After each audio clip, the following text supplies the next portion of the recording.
Patricia Polacco. I write and illustrate children's picture books. I'm speaking to you from one of my favorite places in Marshall, Michigan, called Schuler's.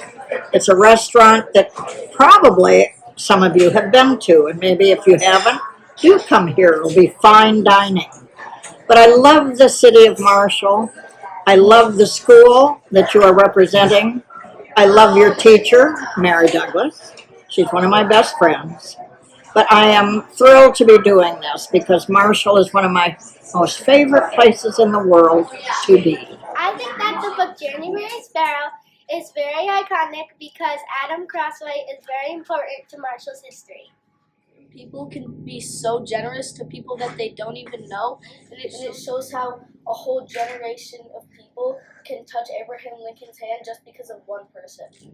I think Meteor is iconic because it shows how when something happens in a small town like Marshall, everyone comes together to celebrate. Listening to Patricia Polacco talk is like nothing else. Both kids and adults are drawn to her. She remembers what it's like to be a kid.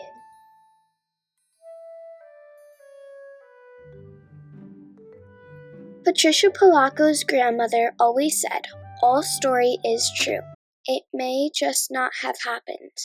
When you ask a famous author and artist what that means, she will tell you that story is place. When I was a child, I was lucky enough to live with both sets of grandparents.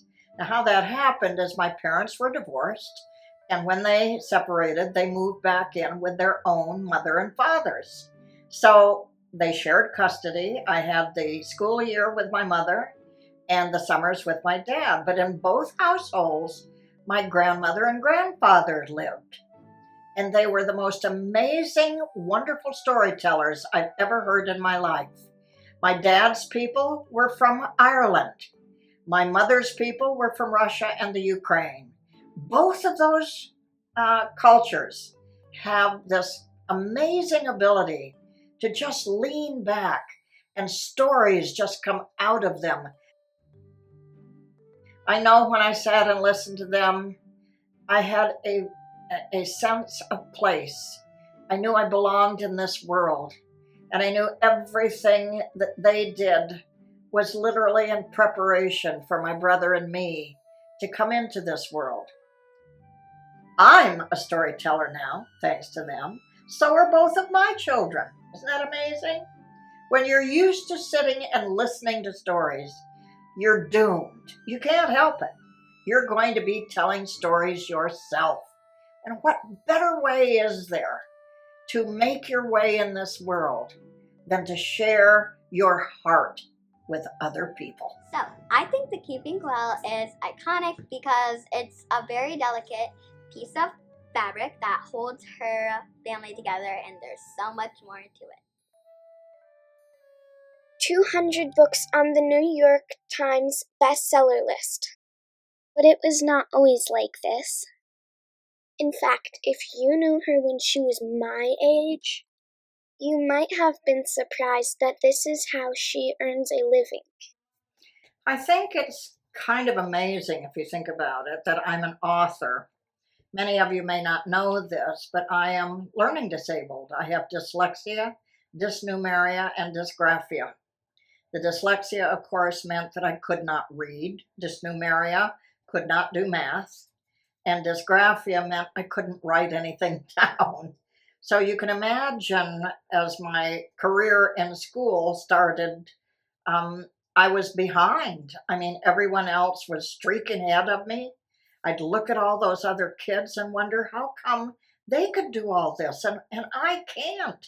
And it didn't matter how hard I tried. You can't wish something like this away. It wasn't actually until I was 14 that I got the help that I needed, and that was from George Felker. How I had even gotten to my 14th year and was in the right class, I don't know. But George came to me and realized that I was having such difficulty. He paid out of his own pocket, and this is what teachers do. He paid for an expert to work with me after school. And slowly but surely, we used techniques and ways of bridging the gap. And I started reading, even caught up to kind of my age group.